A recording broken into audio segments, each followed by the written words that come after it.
Hello, everyone. Just want to say my audio sounds a little muffled in this interview because I had to use my headphones and I wasn't able to use my microphone. But it's still a great interview, and I hope you enjoy it. Thank you. What would you say to anybody who just has a dream? Whatever it is, it could be acting or even with you. Initially, you just wanted to do lighting. So, Yeah, like, true. sometimes feel like that's too big of a dream. They still, but what would you say to that person? Well, I would say make sure that it's a dream and not a nightmare. You have to love, if you want to pursue a dream, of course, just like anybody else will tell you, don't listen to anybody about it. Pursue it, but also realize that some dreams are just dreams, and that's Mm. okay. There's nothing wrong with that. And also realize that sometimes, and unfortunately, a lot of the times, things are out of your control. You can only do what you can do. So you know what you do? You do the best you can do. Put yourself into it. Put your soul into it.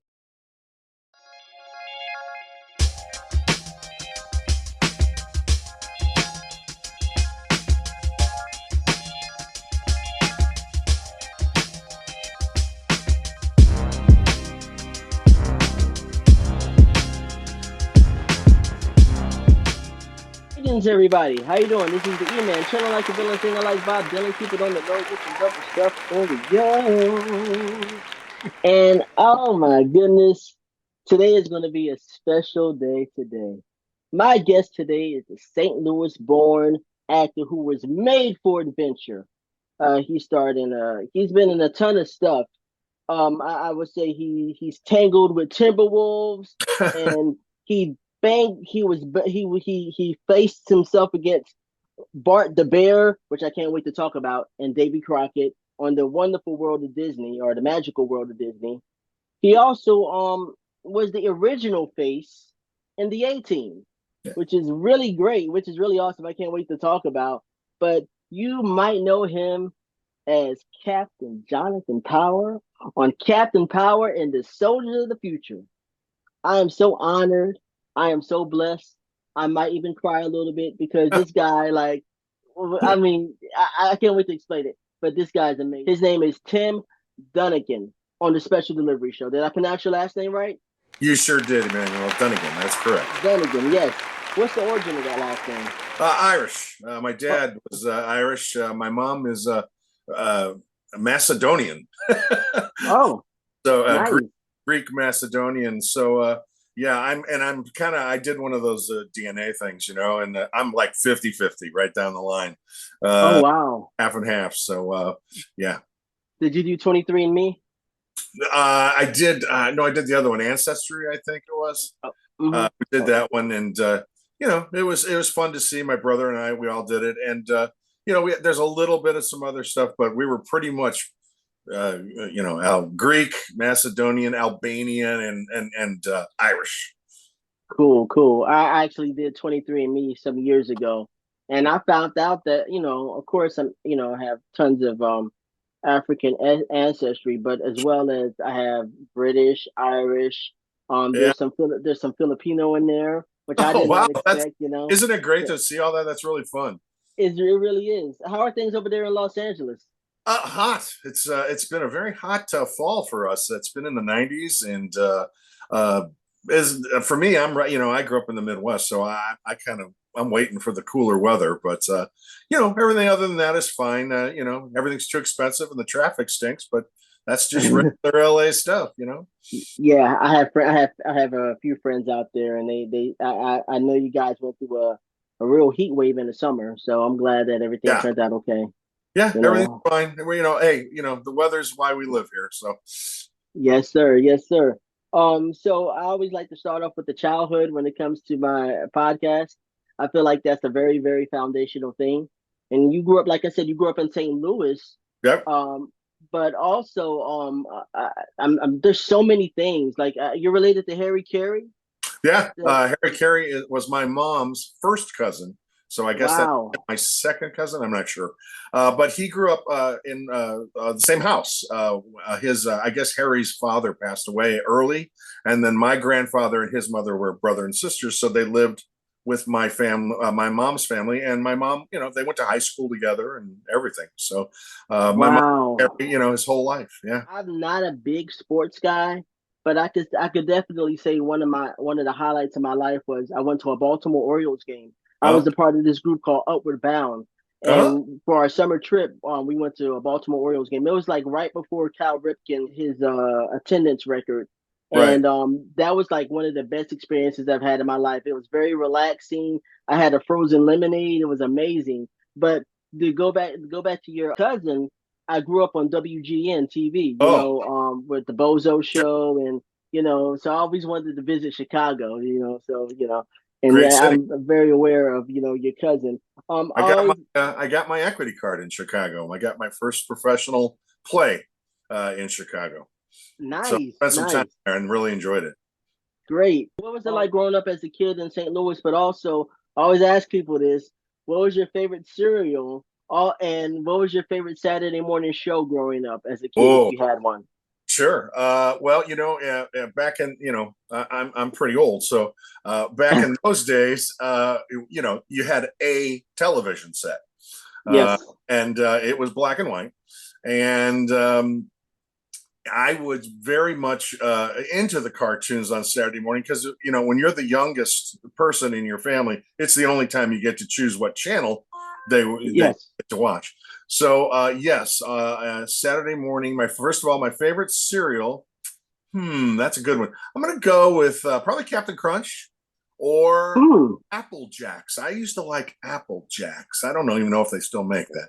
They But do. Saturday morning cartoon. One of my favorites was, which I found out later, the first Hanna Barbera cartoon, which was called Rough and Ready, and I Okay. used to like Rough and Ready. And then, of course, when I was a kid, also on Saturday mornings, there would be shows, actual live filmed shows like Sky King or Fury, which was the story of a horse and the boy who loved him, and all that kind of stuff. So we would watch all that. Roy Rogers, but cartoon wise, I loved Rough and Ready and any of the Warner Brothers, Bugs Bunny, all that kind of stuff. Absolutely. I I had a guest on my show and we were talking about like Bugs Bunny and Looney Tunes and some of our favorite episodes. And one of my favorite episodes of Looney Tunes is when Bugs Bunny is trapped on the island with those two guys and they Yeah, see each other as hamburgers and hot dogs. And that's he's like, right. "We're gonna have roast rabbit." I love that episode. I love it. Some of those, excuse me, some of those really old, those 40s bugs. I mean, they're hysterical, and they're just. Yes. I mean, they really kind of push the limits a little bit too. I mean, especially during the war, the propaganda cartoons that they made, Oh yeah. the Nazis and the Japanese. I mean, those. I don't know if they show those anymore. They probably don't. But when Probably not. I was Yeah. a kid, they would show them all the time. Yeah, yeah, it really, really groundbreaking stuff. And speaking of groundbreaking, we're Mhm. going to talk about Captain Power. Yeah, Um, but I listened to an interview of yours, and I forgot which podcast it was, and you were saying that you were the original face on yes, the A team, which I find really interesting. And the reason why you were let go is because you look too young and you were too tall, and you make Mr. yeah. T look small. And to make Well, Mr. T look small is saying something. Well, and he's not small, trust me, and he's a tremendously great guy too, by the way. But yeah, I got the part and filmed the pilot, the 2 hour pilot. And when I got back, my agent said they're going to replace you, and I was, of course, heartbroken. Man, I'd never been fired from any job in my whole life, dishwasher Mm, or whatever. So I was really, it really bothered me. But I will say that Stephen Cannell, who was the creator and the producer of the show, and he brought me into his office and he sat right down and he played some dailies of me, and he said, "I want you to watch these." And it was the scene. There's a scene in the pilot where I don't know if you remember the A-Team series, but um, I do. Mr. T's character didn't like to fly. He wouldn't. Right, right. So we'd have to knock him out and get him on the plane. Well, there was Yes. a scene where we knocked him out, and then he kind of fell, and I put him over my shoulder and had to carry him up into the plane. So he showed Wow. that thing and he stopped it and he said, look at that. And I said, well, I don't understand, And he said, he's our muscle, and you picked him up like a rag doll and just carried him up the steps. Plus, you tower over him. He says, and he says, you just look like you're way too young to have been in the Vietnam War. He said, he says, you didn't make a mistake. It was our mistake. And, you did a great job, blah, blah, blah. So at least he did that. And that helped a little, ease the pain a little bit of that. But then, of course, that show went on to be pretty successful. So, but, I've said it before, and and the reason is because it's the truth. That was the right decision to make, because Dirk Benedict was fantastic in that show. And I think he did things with that part that I don't think I could have done. I would have done something different. Maybe it would have been good. I don't know. I hope so. But you can't argue the fact that he just really did a fantastic job. And that was the right decision, obviously, or it wouldn't have run 6 years or whatever it was. Yeah, it was a very like, oh my gosh, the show was amazing. But I think about it this way too: if you would have stayed with the A team, you perhaps wouldn't have got the role of Captain Power. I And don't I think I can't see would have. anybody. I don't think I would have, because I recently, actually about, I guess, 2 weeks ago, I was invited to a book. A gentleman in Germany just wrote a whole book on the A team. It's the absolute A team, it's called. And I had interviewed with him. Oh gosh, it must be 9 or 10 years ago, and I had completely forgotten about it. But he called me and said, "We're having this book. I'd love for you to come to this, book party, that releasing of the book." And so I went, and I got to see. I got a copy of the book. It's all in German, but he gave me a whole chapter, and my interviews in there, and a lot of pictures. And so I thought that was very nice of him. And I got to. I didn't really know many of the people there because they had done the series, and I, of course, didn't know that. But I saw Dirk's stuntman was there, T's stuntman, who I remember him.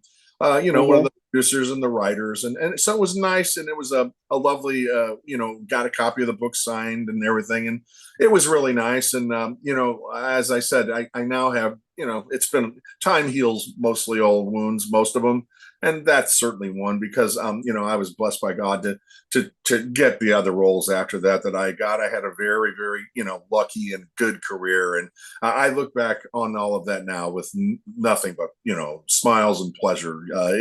I had so much fun.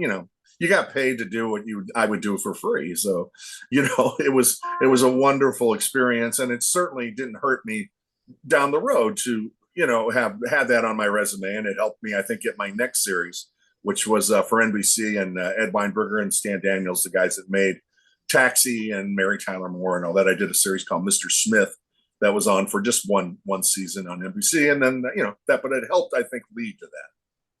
Yeah, and you were on a few episodes of The Fall Guy. I You did were two on. episodes. Yeah, Yeah. the Fall Guy. I got that part. The first one I did, and I will never forget. The first day of shooting was way out by from LA, where the Magic Mountain is out there. It's pretty far out. And I was driving in the directions, and it was back then it was kind of in the middle of nowhere, and I thought, where is this? And I got out there, and they had dug a big pit, and filled it with water, and there was an alligator. And they said, the Wow. very first shot I did, they said, we'd like you to get in the water and wrestle the alligator. And I was young and I don't know, stupid, I guess. And I said, sure. And so I got in the water and I wrestled the alligator. And it was adventurous because they had wired the mouth shut, but during the filming, the wire came off. And so Oh. I saw it, and I got out of there. And the first person standing there was Lee Majors, and he had a big blanket. And it was cold. It was the morning, and I was all wet. And I remember Oh he just wow. looked at me and said, "I don't know who the hell you are, but you're okay with me." And Uh, he just was so nice to me, and then invited me back to do another episode. And when he called, I said, "Lee," I said, "what do I got to do this time?" He said, "You get to make out with Heather." I said, "I'm in. That's okay." nice. I, that is so cool when you meet people, and I've only been doing this for like, well, actually this year will be 4 years, but I've been blessed to where every person that I've met has been pleasant, and has been great. So it's good that when you meet somebody like Lee Majors and they're amazing, Yeah. and they're nice. After how many 30 whatever years in Hollywood, here's what I can tell you: most people in the business couldn't be nicer. They're nice people. Are there people who aren't? Sure, but I think you could say that about any business. But I Yeah. found my experiences, especially when I was a younger actor, most of those established actors were very kind and very generous in helping you out and giving you advice about how to do certain things, you know. So it was always just so much fun. You know, I just was always having a great time. So that's a good way to make a living. Absolutely. Now, I wanted to get to Captain Power and the Soldiers of the Future, but I wanted to like tell you how much that show meant to me. Now, I would have to go through some extreme lengths to watch that show. Captain Power will only come on Sundays, and I was living in North Carolina at the Okay, time. so when you saw it was on Sundays. Mm-hmm. The problem that was the problem. The show was on syndicated, so it was on at all different times, depending on all over the world, depending on where you were. Sometimes it was on at 2 in the morning. Sometimes it was on Sunday Wow. 5 a.m. or depending on what city you were in. You know, so Right. that didn't help. But most what I've learned this year, especially since I just have done my first two conventions ever. There's a lot of great Captain Power fans out there, and it's a pleasure to meet them and hear their stories about how much the show meant to them. So for me, it's And been cool. yeah, it's awesome. Like so, what? My mom wasn't going to let me skip church to watch that show. No. So her boyfriend at the time, which eventually became my stepdad, he would tape the episodes for me, Oh, wow. and he lived on the other side of town, so I wouldn't be able to see the episodes until like Monday or Tuesday. But like I had the toy, I think it was the interlocker toy, You had the and interlock. Yeah. the interlocker, and like I would that show was just so groundbreaking to me because so many times when you watch a TV show or even a movie, I love movies. Like say like Indiana Jones and the Temple of Doom, which is like one of my favorite movies. Me too. Some oh really okay Oh, awesome. absolutely. We have to talk about Martin Short because I know you're a Martin Short fan and I'm so am a I. huge Martin Short fan. Yes. There being so many times I watch something like Indiana Jones and the Temple of Doom, and I feel so compelled to want to jump in and help them. So it's really cool to have a toy to where you feel like you're actually helping, and then you're playing along with it. I want to go along with this amazing cast as well as yourself. You got Peter McNeil as Matthew Hawk, Masterson. You have Finn Thorson as Michael Tank Ellis, which is really cool because I didn't know that he was in like one of my favorite movies, which is called Charlie's Angels Full Throttle. He's right at the beginning of the movie where Yeah. he's firing at the Angels, and I had no idea he's been in the industry for that long. Oh, But yeah. He's Arnold Schwarzenegger's one of his best friends, so he's in yeah, all the Arnold movies. Yeah. yeah, I didn't know that at the time. You have Maurice, Maurice Dean, Maurice, actually, it's Morris Dean Went.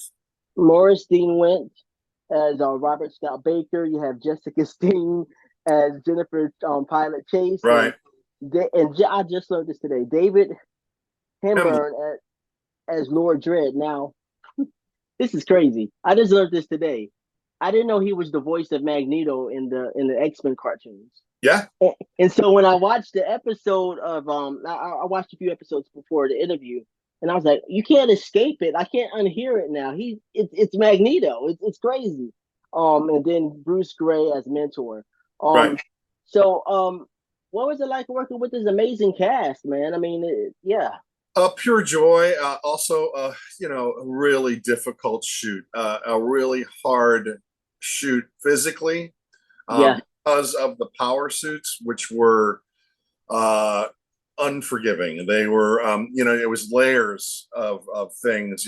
Like you would put on a cotton suit, and then the actual power suit had all the decoration. I don't know what you call the stuff on it was all neoprene, which was like wetsuit, like a wetsuit. So Oh, you so you wear mean that, the and suit then under the suit? yeah, and then the suit, the actual power suit had this neoprene. Then you put the armor over that, and Right. the armor was all velcroed on. So it was all strapped on your legs and your arms and so, after 10, 12 hours, your circulation would start to, and it was hot. I mean, unbelievably hot. We filmed, up in Toronto. It was an old bus depot. I don't know what it was, an old factory kind of place. No air conditioning, no heat, nothing. Wow. So in the summer, we were, I would lose, easy 10, 11 pounds a day, just from water. And then Wow. I here people think I'm nuts, but every day when we had lunch, I would You go run a mile. I would go run 8 miles. 8 miles. 8 miles Wow. every day at lunch, and then come back and eat something real quick because that power suit was very tight and very unforgiving.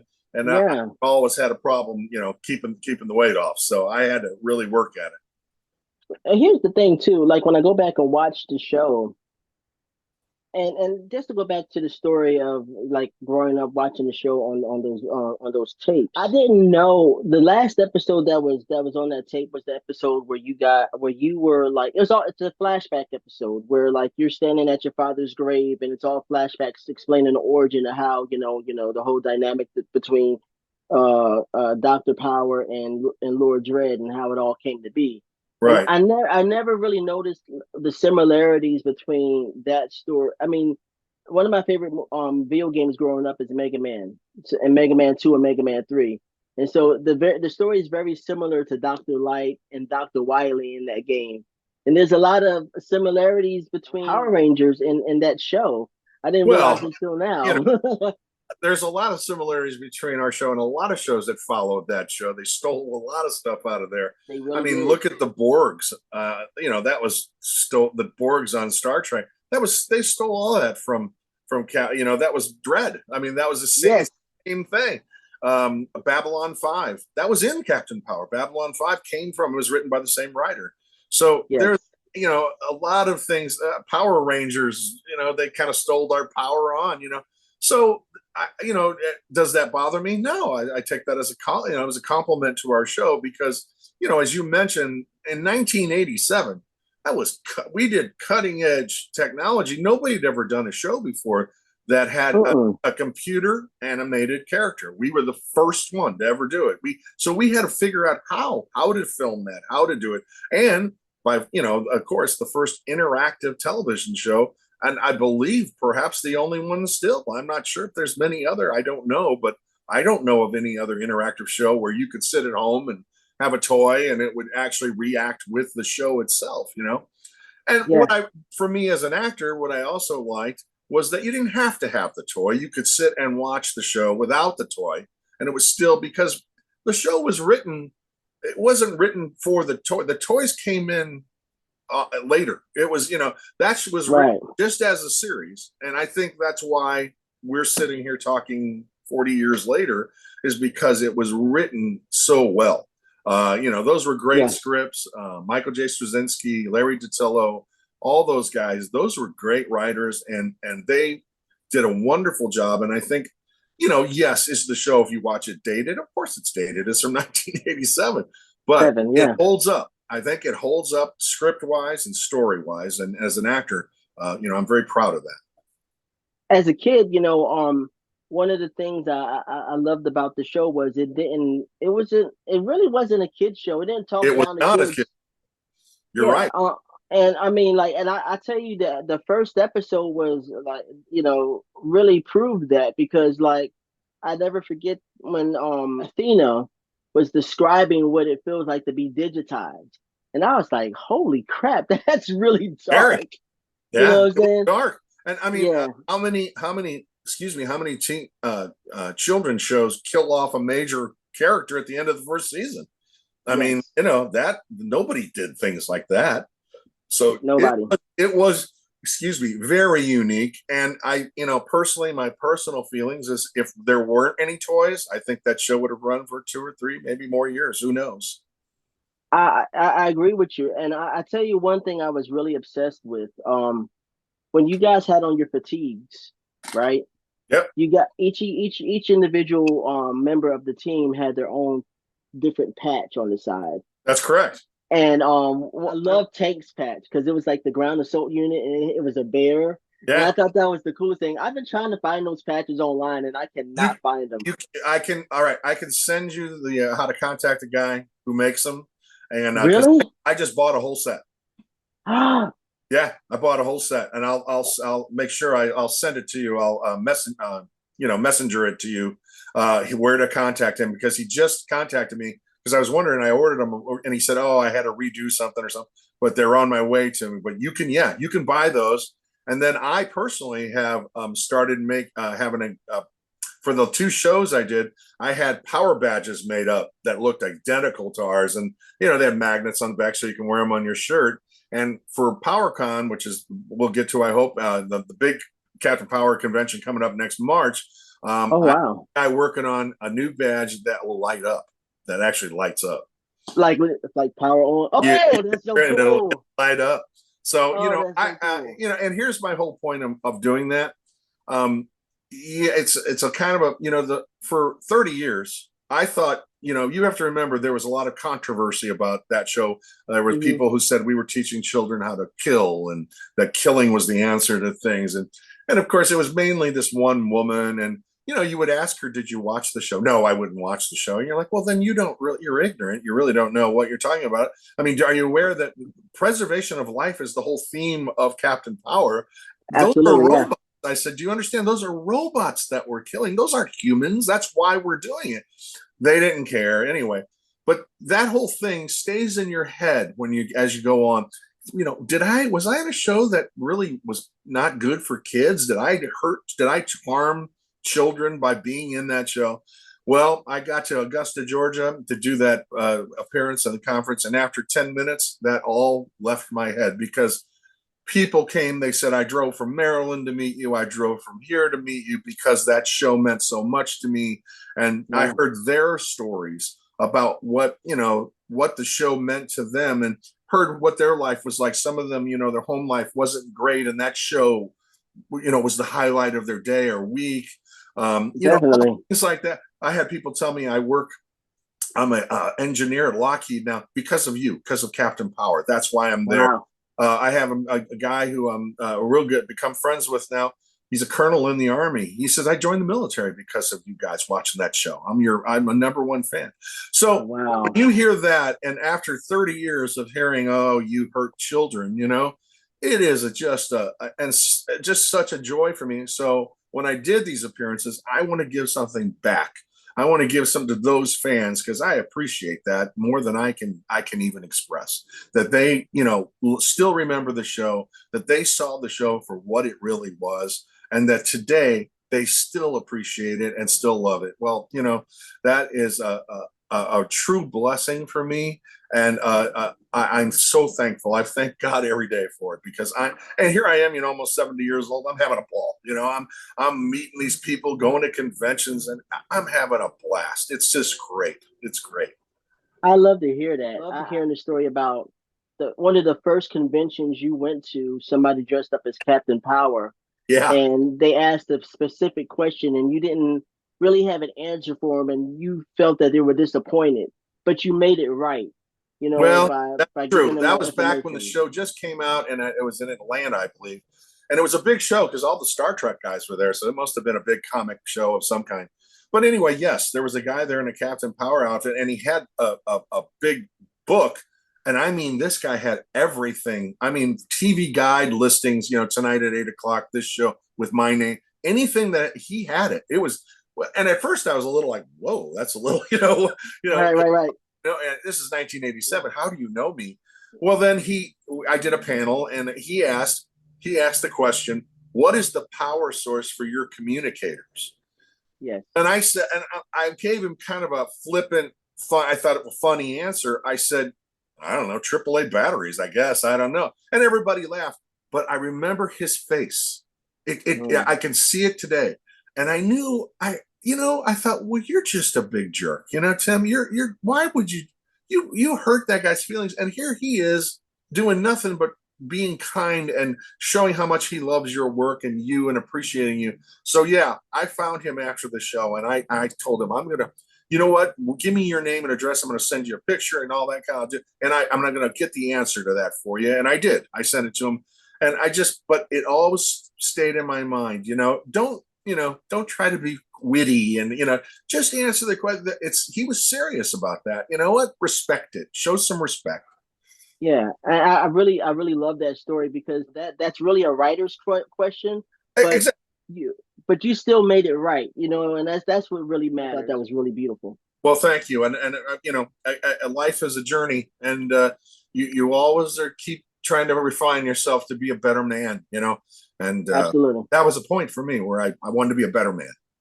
Absolutely. Now, I do have a question for you that I don't really expect you to know, but maybe perhaps you could answer it Sure for me. thing. There, the episode that I was telling you that was on tape, and I forgot the title of it, so forgive me. But That's all right. So did I. it's, I'll tell you, you know, you fans out there, you know way more than I do. You know, they say in, you know, Retribution, and I go, okay, which one is that? I don't, you know, we were filming, I don't remember the names. You know, we had, you know, I was dealing with power suits and changing lines 10 minutes before the shot and 100-degree day, you know, so I yes. don't remember all that. So I count on the fans to remember that stuff. But I'm Uh, sorry to cut off. Go ahead. no, oh no, it's fine. No, it was the episode, the flashback episode, and you see like Bruce Gray go near all of these like these rack of power suits. I counted like seven of them. So there was two extra ones. Now, were they? I know in the pilot episode there was a character named Stingray. That's correct. So so I'm assuming it Well, was Stingray's suit, and I'm assuming it was there's supposed to be a character called TNT, like that's a what I demolition heard. expert. Okay. But I know for sure they were going to bring in Stingray to because he was going to be the water, you know, underwater specialist guy. And Yeah, then, of yeah. course, they were going to bring in another woman because Jessica left, you know, was going to leave the series. So they wanted to, of Right. course, bring in a woman. So that's all I know. I know the second season, they had scripts ready to go, everything was set. I Wow. thought we would be doing a second season, but then, you know, Mattel pulled the money and that was it because they said the toys didn't sell. Which is funny because if you look at the numbers comparatively over the years, those toys sold really well. And I Oh, can I tell know. I had a you bunch of them. today, those toys are very collectible, very collectible. Those toys were really beautiful, but it's so crazy because when I didn't know that I always found it really weird when I bought the toys. I was like, wait a minute, that doesn't look like the actor at all. But now I'm learning that that isn't you. No, Is because you tried to negotiate with Mattel, and they that's were like, correct. "Well, if you don't want to be a part of it, we'll choose somebody else." And it was a different actor. All of you guys, That's correct. for those They came to toys. us and said we want to buy your rights to use your face on, you know, the toys and you know bed sheets and lunch boxes and all that stuff. And we said Hmm. absolutely sure because remember we had nothing to do with the toys. I had there was nothing in it. You know, I've never made a dime off any power. You know, unless I sold it myself to somebody at a show or something. But I mean, back then, and they said we want to you know and we said sure how much you know do you pay each one of us and they offered us $2,500 Canadian, which back then was 30% less than a dollar in America. Oh and we wow! and we just said that's and even back then that was a ridiculous amount, so we had to hire our own lawyer to represent us with Mattel and go in and fight for you know a decent amount of money, and they simply would not do it. So we said then no, you cannot use our faces, and they said fine. And then they would hire actors to come in right there where we were, put on our right so we could see it. You know, we filmed everything under one roof. All the miniatures, everything was done under one roof. We Wow! see them taking those pictures. They did it right in front of us, I think, to spite us, which That's always, you know, kind of bothered me. I just thought that was so unnecessary. It really was, and for them to expect for your toys to outsell He-Man is absolutely ridiculous. Because I Has was a He-Man has fan, anybody ever also He-Man? I don't know. Maybe right? GI Joe, maybe I don't know, but I know He Man was huge. I mean, and Oh that's yeah, what happened. They compared our numbers to those, and that's when right, they said, "Oh well, you know, they expected He Man numbers." Well, we didn't have the exposure or the length that He Man had had before those toys, so you know, it's all you know. It's six of one, half a dozen of another. After all these years, it was what it was.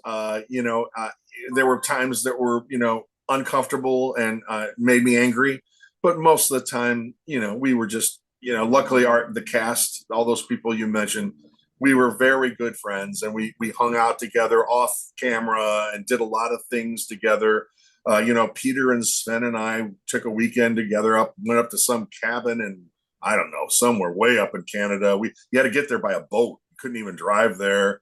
And we, Wow. took vacations together and stuff. We were very good friends, and that was what I remember. And the crew was exceptional. Great guys, great ladies, really good at their jobs, and a lot of fun. They got us through many a day. That crew, they were really good people. Yeah, I like just knowing like those suits, and I really feel bad for Sven because He even had when it you the watch worst. him, you could tell he can hardly move in that suit, Oh man. no, it was very difficult, and he could. I've told that before, but he couldn't. I could at least sit down in a chair. They had a Right. director's chairs and stuff. Peter, if he didn't have his wings on, he could sit down. Morris could sit down. Jessica could sit down. But Sven, they had to build him like a big board that kind of tilted, and he would just Wow. back, and then they would push him up when he had to get up. That's the only way he could. He couldn't sit down, so he'd be in that for hours. Think about that. And it was Yeah. hot. Oh, I can't tell you. It'd be 100 degrees, and inside maybe 110, and we're in those suits. So there were times where you'd be in the middle of a line, and all of a sudden you'd kind of, whoa, you'd be a little lightheaded. Yeah. We'd have to take a break, and they'd bring, cold towels and put it all over you and stuff. So, but again, that was fun. We had a lot of fun. Well, I'm gonna ask another silly question, and I'm sorry, but like underneath the fatigues, did you guys actually wear those padded power suits or No, no? no, Okay. those were, we would, how would we do, like when we'd go and let's, power on, and we'd go over to the machine, and then they'd go, okay, go. And we kind of, we do that, and they go, okay, stop, hold it right there. Don't move. Okay.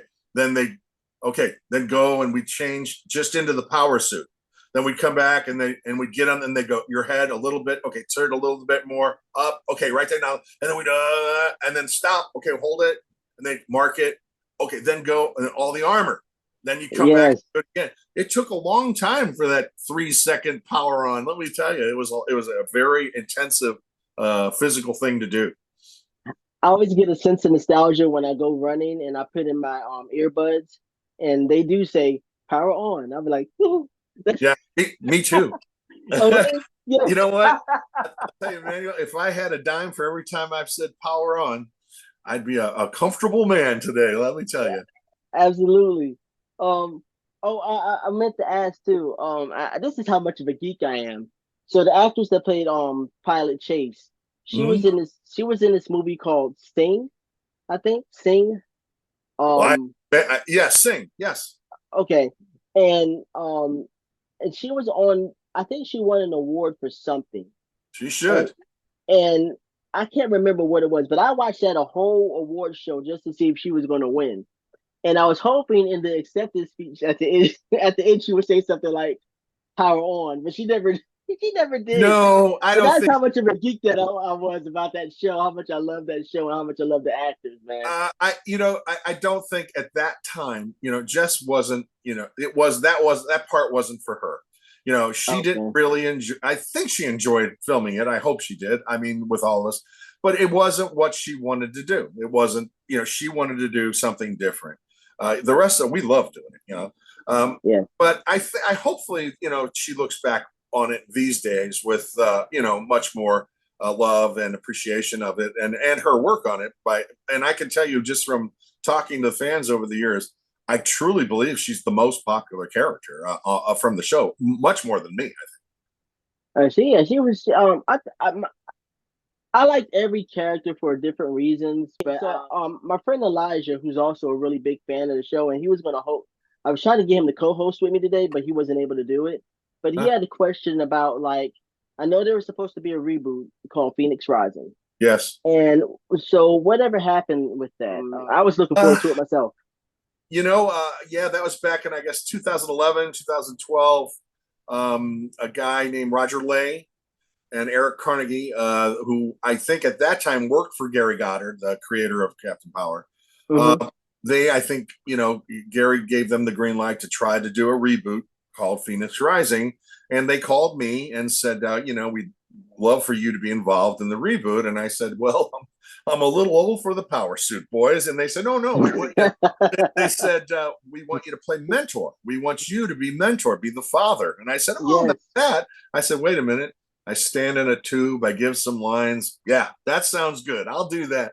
So I was, we promoted it, and they got a scripts, a Bible, and wrote scripts, and I read them, and I even did a little film, a little promo for them that we filmed one day, and I had a blast doing. And of course, Emmanuel, it all comes down to one. It's all about the money, and they just Yeah. they could not get the money they needed to remake the show, I think. And of course, it was going with today's effects. I think it would be amazing. But again, Absolutely. our old school, I still think holds up a little bit. But yeah, I think a reboot would have been. And I'm going to tell you something. Sooner or later, somebody's going to do one. I don't know. What they. I think there should be an animated series. If at the That very would be least, really great. there should be a comic book. I think the Yeah. comic books. We know we had three. We did three comic books. Yeah. But I think all of that is sitting there prime for a reboot. But again, that's not my area. So I just do what I can do to keep the show alive and try to give the fans something back from their time over the years loving the show. That's it. Absolutely. Can you say hello to my friend Elijah? Hey Elijah, how are you, my Yeah. friend? I hope I get to meet you someday. Yeah, he's really awesome. Also, okay, so we're going to talk about Davy Crockett because there's this hilarious story that I remember you saying as far as working with the bear, and I couldn't stop laughing. Um, Good. I'm glad you enjoyed that.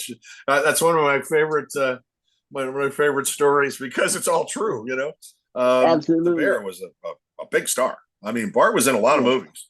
I can tell you, I'm pretty sure Bart was making more money than I was making as Davy Crockett. I'm pretty sure. He said Uh, he like making 10,000 a day, right? oh yeah, I think he was making big money. So Bart was a star. So the story is, you're filming episodes, and all of a sudden, you get prepped for the next one coming up, and they kept sending out memos about on Thursday, Bart, we're going to have the bear on the set, so no sudden movements. We don't want any, loud noises when you're down by the bear. When we're filming, no food, no drinks near the set. If Wow. you're a woman having your time of the month, please let us know. I mean, like, Wow. and I'm reading this thing, and then I'm reading the script where it says Davy runs into the bear and blah blah, and I'm like, wait a minute here, man. Well, so I think, well, whatever. We come down to the set for the first shot with the bear. It was in a little field right next to a river. We were out in the middle of nowhere filming up outside of Vancouver, British Columbia, and there's this huge crate, just huge. I mean, you could put a Volkswagen in there. I'm not kidding you. That's how Whoa. big the crate was. And I was like, and I'm looking at this crate, and I'm like, what's that? And they said, oh, it's a bear. And I went, holy my god. Well, so they go, okay, Tim, here's the deal. Here's what we're going to do, And I'm like, okay. Well, then they said, well, let's get the bear out. Okay, everybody, we're going to bring the bear out. And he walks out, and I'm telling you, my friend, I have never seen anything that big. When he stood up, he was 10 and a half feet tall. He weighed 1,700 pounds. And his claws, not his paws, his claws were as long as my hands. And I look at this thing and I look at the director and I said, okay, what do I have to do here? He said, well, you run in and he's kind of, your friend Georgie Russell's on the ground there. Well, Gary Grubbs, who played Georgie Russell, said, I'm on the ground in front of the bear. And he said, yeah, it'll be fine. And Gary looks at me and I look at Gary, like, wait a minute. And I said, well, what do I do? He says, well, you come running in and then you're going to shoot him, but your gun backfires. So I had to do a gun stunt where the gun blows up in your face, which is not fun. He says, then you get up and you pull out your knife and you kind of look at the knife and look at the bear and then you throw the knife away. And he says, and then I want you to take about 5 or 6 steps and just scream at the top of your lungs at him. And then he's going to run off. And I said, okay. I said, have you talked to what did the trainer say about that? He says, oh, I haven't talked to him yet. I said, well, okay, well, hold on. Why don't we go talk to him? So we go over and find the trainer, who's this little guy. He looks like he's from like, I don't know, Guatemala or some, you know. And I'm like, this guy's a trainer of a Kodak Grizzly Bear, you know. And I think, well, don't make assumptions, you know. Okay, so the director goes over to him. Hi, nice to meet you. I say, nice to meet you. He says, I say, hey, listen, the director wants me to like come in. I tell him everything, you know, and then he wants me to scream and come, you know, run at the bear. Is that all cool? Is that, you know? And he gives me this. That should be okay. And I said, well, whoa, see, that's going to work for me. You know, I want to absolutely everything's fine. And he still wouldn't really do it. Wow. So I said, Gary and I look at each other and go, well, man, you know, let's go. Here we go. Let's try it. And I got to tell you, that bear, what a pro. He hit his marks. He did his thing. This bear was the best thing I ever worked with. He was a pro. Wow. He was a pro. Then finally, they needed a shot of the bear running through the wood, because when I scare him, you know, he was supposed to run away, and they needed a shot of the bear running through the woods. Well, I don't know if you've ever seen a bear run like that. They're very fast. They're very fast. Well, I said to the trainer, how do you get him to run through? He says, oh, he pulls out a big hook and a chain. He puts a big piece of meat on it, and he takes off running, and the bear just takes off after him. And that's how they got. Wow. That's how. And this bear, I couldn't believe. And I realized, you know, if you ever encounter it, you're not outrunning this bear. You know, you're not. That thing, it's over for you. Forget it. But he was unbelievably good, and it was an incredible experience working with that kind of animal. And I, of course, many other ones. So.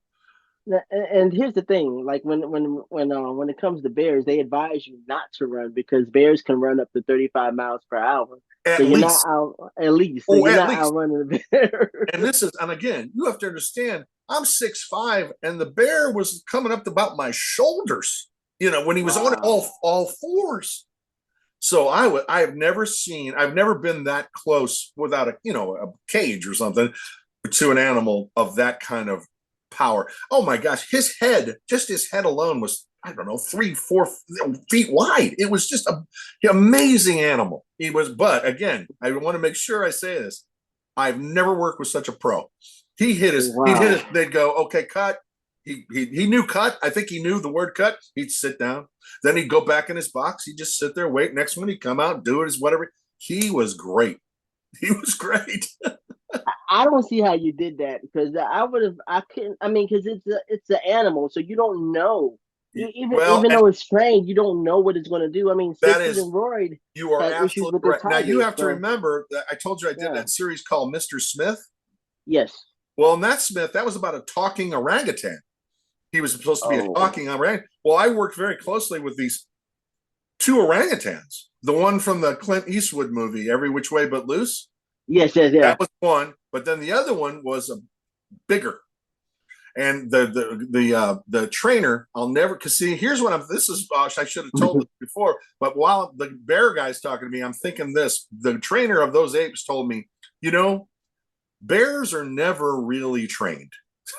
You know, and I'm thinking of that. Well, these apes too, you know, they're incredibly intelligent. But I had to come in before we started filming for almost 2-3 weeks to train, to be with them, to get them to know me so that we could film together. And let me tell you, those orangutans, well, here's what I learned about an orangutan and actually most animals. If they don't want to work, they're not working. You know, so there'd be times where we'd be in the middle of something and the ape just, that's it, I'm done, I'm not doing it. And we'd have to call it a day. You know, but I got to out with you know, orangutans and I play with them, and you know, and they learned it. You know, they would follow my directions sometime if I, you know, did it right, and it was a truly great experience. I always say I'm the king, not only the king of the wild frontier, but I'm the king of every animal in Hollywood I've worked with: bears and wolves and orangutans and crocodiles and alligators and all kinds of stuff. I don't know why, and now I think about all the stuff I did. I think, what were you thinking? You must have been nuts, you know, to do, you know, why didn't you let the stunt man do it? But I always like to do the stunts, you know, I enjoyed doing that. Crockett, I got to do where I was in a cabin, the door, it's all on fire. And I got to bust through the flaming door. I had to barrel through stuff like that. That was fun. It was fun. And Wow. it looked good. Hey, there was no CGI back then, buddy. You needed stunt people, and you did it yourself. That's how it went. Now, let me ask you something. Compare, okay, all right, wearing the power suits Yep. versus wearing all of the get up for the Davy Crockett. Which one was worse?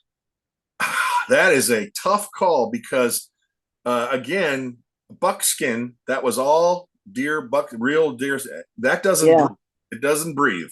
So, and of course, when you're the guy in the series, okay, Tim, run up, we're up in the mountains. Okay, run up the mountain. Okay, let's do it again. Run up the mountain and run up the mountain.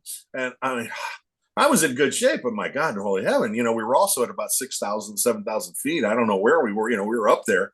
And so the air was a little thin, and it would be very hot, but I think the power suits were, at least in Crockett, I could sit down, I could, get some air into it a little bit, but those power suits, man, no, those were tough. Those were tough. Yeah. I figured it was the power suits. Cracker was on the Wonderful World of Disney. That only came on like once a week on a Sunday, right? It came on Sunday nights, and we were in what they call a wheel, which means Mm-hmm. they kind of remade a bunch of the old stuff. So they remade Davy Crockett, the Nutty Professor, uh, Right. and so each week it would be a different one. So Davy Crockett, we made a 2 hour film. We made a film, a movie, and then we just did, I believe, 4 episode, 1 hour episodes. That's all we did because we weren't on every week. We were on every other or every third week or whatever it was. So, but still, again, that was a shot. Again, we would have to get in helicopters. We would get in helicopters to get Wow. to where we were filming. I mean, there was no roads, That, which that's was, a pain, but it's also pretty cool. That is cool. But I say that because like back in the 80s, and I mentioned this before in the podcast, like Disney wasn't as accessible as it is now. You know what I Oh mean? no, Like you had like a Mickey Christmas Carol, which would come on once a year, and you had to be in front of the TV and watch it. You have something like Wonderful World of Disney, which would come on Sunday, but even then it was like a mixed bag because you don't know what you're going to get. It could be Mary Poppins, it could be Davy Crockett, it could be The Last Electric Night starring Ernie Reyes Jr. Ernie Reyes Jr., please come on my show. I'm trying to get him on my show for the longest time. But like if something were to come to VHS on Disney, you better get it then, or else it'll go into the vault. yeah, I It, mean, Disney it's back a very then, different time. yeah, it was a lot different, and Disney was, they're a huge corporation, and they're not, even back then they weren't the easiest company to work for. Mm. But that was the job, and sometimes I didn't really agree with Disney on certain things they wanted to do, but that's okay. That's I'm sure they know what they're doing much more than I do. So, but the experience overall, I mean, what I went through to get that part, I mean, it took forever. I don't know how many callbacks and test shots I did, and test scenes, and I think they looked at over 3 or 4 thousand guys for that part. So, Wow. yeah, so I was real lucky, to get it. And I think what helped me get the part, honestly, too, was Gary Grubbs. I think they loved as Georgie Russell, and Okay. Gary's 6'4". So I think it helped that, see, for the first time, my height, helped me. Yes. A great cinematographer told me, I think it was on Crockett. He says, how when you made it? They'll make everybody else stand on boxes, and you won't have to stand in holes, because they used to dig holes, and I would have to Wow. stand in the hole, because then because you had to get everybody on the same in the shot. So Oh, okay. as well, when you make it, they'll make them stand on boxes, and you get to just be normal. Because, oh yeah, I remember having to stand in a hole sometimes, if the actress was too short or something like that. Wow, yes. That's crazy. One thing I love about doing a podcast is just, being able to talk to people and get their point of view on things. And when you listen to people's stories, you find a common link. If I always feel like if people take time to listen, you'll find that common link, and you'll be able to have a great conversation. So for of course, you being Captain Power, and I love that show, and that's great. And both of us being uncles, and uncles are cool, and uncles should get a holiday. Um, we both we both admire Martin Short. I mentioned Martin Short a few times because on my podcast because I think he's amazing. I'm so happy now that he's getting the recognition that he deserves for Only So Murders in the Building. Like with any actor, they only really need to do one thing for me to really make them like I'll always be a fan of theirs. With Eddie Murphy, it was Boomerang. With Martin Short, it was Inner Space. I think that is an amazing movie that nobody talks about. The special effects are out of this world. I didn't even know he had a book, so I need to read that book. So, why do you like Martin Short? well, I became a huge Martin Short fan because he was on SCTV. Yes, SCTV. And yes. most people don't, that's back when Saturday Night Live became real big. I didn't care anything about Saturday Night Live. Me and my friends, we would rush home to see SCTV because it came on after Saturday Night Live. So it was on at like 12 or 1 o'clock in the morning. And to me, that was one of the funniest group of people I've ever seen in my life. John Candy, Martin Short, Dave Thomas, Yes, Rick Moranis. Rick Moranis, all those guys, especially John Candy. My God! But Martin Short, Oh, his characters on that show, would I would be in tears. I would be laughing so hard. I just became a huge, huge fan of his. Always have been, and that just like you, when I saw Murder, he was on. I watched Murders in the Building because of him. I think Steve Martin's great. I think Selena Gomez is fantastic. oh But I yeah. watch it because of Martin Short because it never fails. I laugh out loud at least once or twice an episode, and I don't do that. I Yeah. just find him hysterical. I think the writing is good, but he is. I just find him. I look at him, and I read his book. You should read it. It's fantastic. I It's a will. story, and I'm just a huge fan. I'm a big Martin Short guy. Yeah, big time. I think he's a genius. Yeah, he definitely is. And when you mentioned SCTV, um, when Interspace came out, and that's my first time ever hearing of Martin Short. So I kind of did a lot. And this is before the internet, and Right. so like I went to the video store and I knew that he was on this show called SCTV, so I rented like 5 episodes. And like Joe Flaherty, who Oh, unfortunately recently passed away, he I was great. know. Another funny And guy, Count Floyd. He used to do a skit on there called Count Floyd, where it was like a yes, in killer 3D. short, Woo! yeah, and he'd say, "That's scary." Woo! Ooh, Oh my gosh, scary. that laugh so. Yeah. Actually, there's a scene in Inner Space. Have you seen Inner Space? Oh yeah. There's a scene in Inner Space where Martin Short's at the doctor, and this is the first time he's hearing Tuck in his head. And Joe Flaherty's on the right side, and I think Andrea Martin's on the left. And they're just having this interaction, and it's so cool, man. Well, Great movie. and Great there, movie. Andrea Martin. I mean, my gosh, in holy heaven, how? I mean, there's a woman who could have been at one time the funniest woman on the planet. I mean, Oh she yes. was just hysterical on that show, and she was always somebody I didn't understand who didn't have her own series or something because I just thought, again, a huge fan, a big fan. Absolutely. She was in the big fat Greek wedding movies. I didn't know it was her at first, but she's in those Oh movies. yeah, I know those real well because trust me, growing up in a Greek Macedonian fan, I associate with that movie more than I can even tell you. A lot of that really rung true. Let me tell you, when I was growing Nice. up, when I was growing up, my mom in her house, she was a first generation, and they spoke Macedonian or Greek. So I remember when the first time I went to school in kindergarten or first grade. I Hmm. remember one time I didn't they would say words. I didn't know what the words were because I only knew them in Macedonian or Greek. Wow. I thought that was, Wow. I didn't know. So they would, I remember one time, I think the nun told me to go get a dustpan. And I didn't know what dustpan was. I only knew it in Greek or what my mom called it which was lapata. So lapata, I thought, and I remember I went in the room and I just stood there. I didn't know what she wanted. And then she came out, she said, the dustpan right here. And I went, oh, I didn't know. I didn't know. Oh wow. Wow. That's yeah. But yeah, oh my gosh, I lost train of thought. I'm so sorry. That's all right. Hey, your show. Yeah, just talking about like Martin Short and even like in I've been trying to get the director of Interspace, his name is Joe Dante. I've been trying to get him to come on my show just to talk about that movie, but also to tell him thank you for making Gremlins, because the first time I watched Gremlins, that was the first time I had a full on celebrity crush, and her name was Phoebe Cates. And Well, I don't think you'd be the only one on that.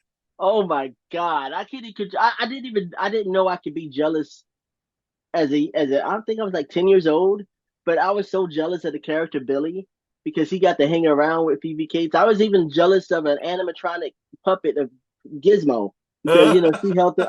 It was crazy. But I thought she was the most beautiful girl in the entire world, man. But oh my Oh gosh. yeah, But I said I think a lot of people would agree with you on that one. I do. man, yeah, absolutely. But I want to ask you before you go, for people out there who want to act, and I know you don't act anymore. I think you do real estate now, or Actually, I don't do no? that. I'm kind of retired, and I Okay, don't. I did. I was a mortgage broker, mortgage loan officer. I did. I attained home loans for people trying to buy houses. Most of my clients were actors and people in the studios, and because that's who I knew. So I did home loans for gosh, a lot of famous people. I was like lucky. Jerry Ryan. Jerry Ryan, I did her loan. Very lovely woman, very Oh, she's kind. beautiful. Oh my gosh. A lot of people, John Cryer. I'm not going to go down the list, but that's because that's. Oh my God. But I did, I ended up being, good. I'll just tell you a great story. William H. Macy, who I did a loan for, he and his wife. What? Yeah, I was talking. We were talking about the paperwork or something, I guess, and I said something. He said something about, well, when you're a big star, he was kidding around, and I said, "Do you have an action figure?" Good. I said, I have an action figure. And he was like, just give me a look, And I said, let's get back to this because I don't want to make you feel any worse than you already do. I was just kidding around, and he's just, really nice guy, really nice. That's Hey, listen, just to go back to what I was saying about like William H, like about Martin Short, like he only needed to do one thing for me to love him as an actor. But William H Macy, there's this movie called Mystery Men that he was Uh-huh. in, and I absolutely love that movie. I That's know he's what been in a we're lot like of a hard hat or something in that movie. yes, yes, And yes. he was funny. He's a great comedian. He does Oh comedy yeah, real well. I mean, most people think of him as a very serious actor, but that guy, he's like the actors. People. I one time did an interview and they said, "Who are my most favorite actors?" I said, "I tell you, but you don't know who they are." Because they were people who worked in the rep companies and on stage. And when I was growing up and watching them, there was a local theater where I went to college, and they had a repertory company. In other words, a group of actors, and they would do different plays, all the same people. And I would watch them, one week be this character, and then the next character would be totally different. I couldn't believe it was the same person. And you see, that's what got me going into acting. I wanted to do that. I wanted to be able to, do musicals and do plays and do whatever. mm, I wanted to do it all. And that's why I went, and I would suggest any young person does the same thing. Go and get properly trained, just like any other job. Go and learn how to act, learn how to do it correctly, and learn how to be able to do everything so you can get work. So they'd say to you, "Can you do that?" "Yes, I can do it." "Can you do this?" "Sure, I can do it." Sometimes you lied, but you did it anyway. mm. So I mean, to go off of that, like, what would you say to anybody who just has a dream, whatever it is? It could be acting, or even with you initially, you just wanted to do lighting. So, Yeah, like, true. what would you say to anybody who has a dream and just sometimes feel like that's too big of a dream? They still, but what would you say to that person? Well, I would say make sure that it's a dream and not a nightmare. They're different. They sound the same sometimes, and they're not. Um, you have to love, if you want to pursue a dream, of course, just like anybody else will tell you, don't listen to anybody about it. Pursue it, but also realize that some dreams are just dreams, and that's Mm, okay. There's nothing wrong with that because you still get the enjoyment and the joy out of that. But you don't let anybody tell you anything you can't do. Just you go do what you want to do, and again, but make sure that you've got a toolbox with you of tools, and that is training and knowledge, and don't ever discount hard work. Nobody ever got anything without hard work. Nothing, anybody who you told is an overnight sensation, I guarantee you they were not they've been doing it for years. They just got discovered, and that work paid off. So understand, it does not happen overnight. It might if you're one in a million, I guess. But my goal was never to become a star in TV or anything. My only goal was to be a working actor, to make a living. And I didn't have to be a waiter. I didn't have to drive a limousine. I didn't have to do construction work to pay my bills. My only goal was to pay my bills by being an actor, and I achieved that goal. And that after that, it was all icing. It was all icing on top. And also realize that sometimes, and unfortunately a lot of the times, things are out of your control. You can only do what you can do. So you know what you do? You do the best you can do. Don't ever phone it in. Don't ever say, "Oh, I only got 2 lines in this scene." So no, no, no, no, no. You treat that as if you were the star of the show, and give an honest performance. Put yourself into it. Put your soul into it. It's not, acting's not easy. It's hard, and to do it well is really hard. So work hard, learn, read, go see plays, talk to actors or lighting people or lawyers or whatever it is doctors, whatever it is you want to do. Become familiar, and so you understand what it is that it is to get to that next level.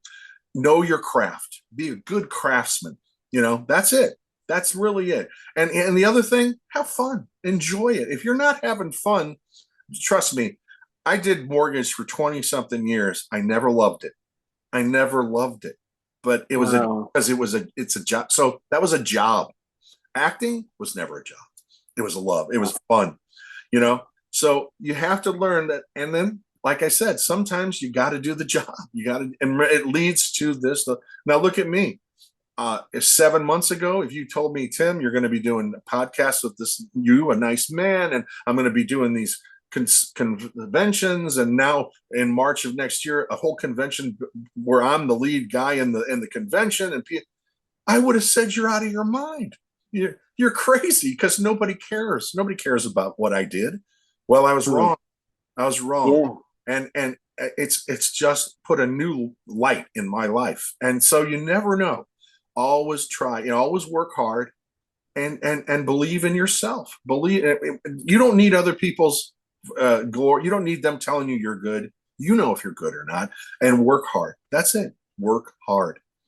Gotcha. Thank you so much. I know you can tell us how to reach you through your social media platforms. Yes. Also, you said something about an upcoming convention. Yes. We're putting on Power On Con, and you can go to poweroncon.com. Go there. That we have a website. Next March 29th, 30th, and 31st in Colorado Springs, Colorado, which, by the way, that's where the power base was supposed to be, right there in the Rocky Mountains. So nice. We're doing it there. We're going to have a power convention, a Captain Power. I'm the main guest.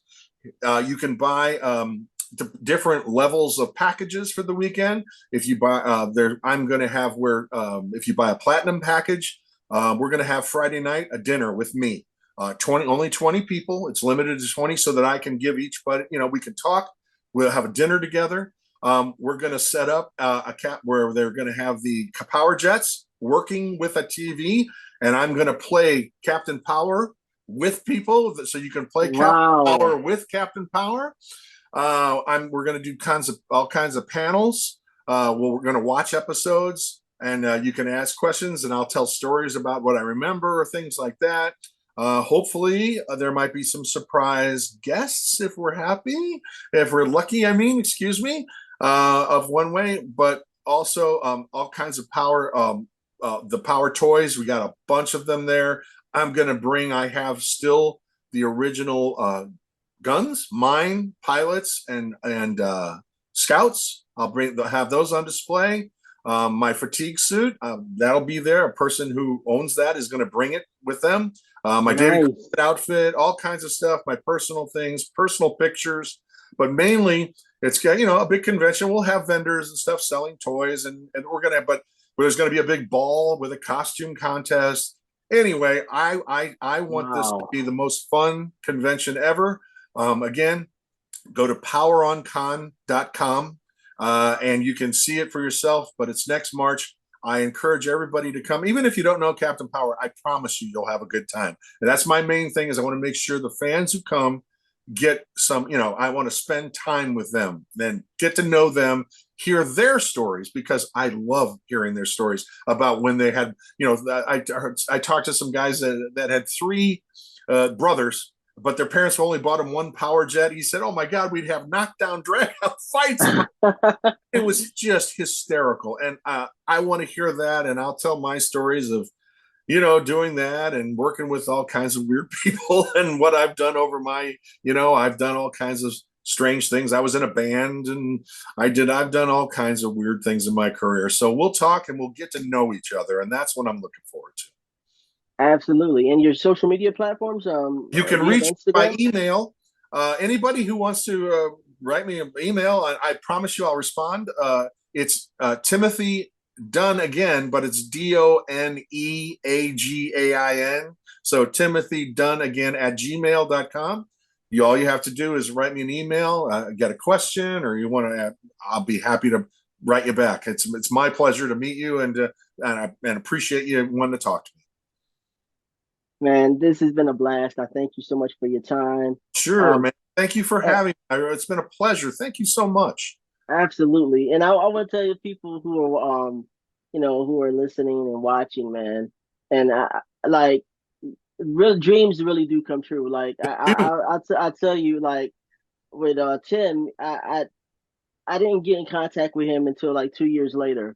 And I'm perfectly fine with that because I know how it goes. People are busy and schedules are different, and sometimes the emails can get lost in the shuffle, and that's Oh, perfectly fine. But I was so happy when he just responded back, and he was just so nice. And it's well, I really felt terrible because I'm not I'm not adept very much with Facebook and all that. And evidently all these messages had gone into some file, and I just found it, and that's why I wrote you back and said, "Oh my God, I feel terrible. You must think I'm a total idiot." And no, not so at I'm all. so glad we got to meet. It's such an. I hope we keep in touch. You're a wonderful young man, and I Thank hope you. we keep in touch. We will, and I really appreciate it. And I Of just course I will. okay. So can we just say power on to end it? That'd be great. Ready? Yes, Power on. power on. Power on. Great. Thank you so much for your time, sir. My pleasure. Take care. Thank God you. bless. God bless you. Thank you. Thank you, sir.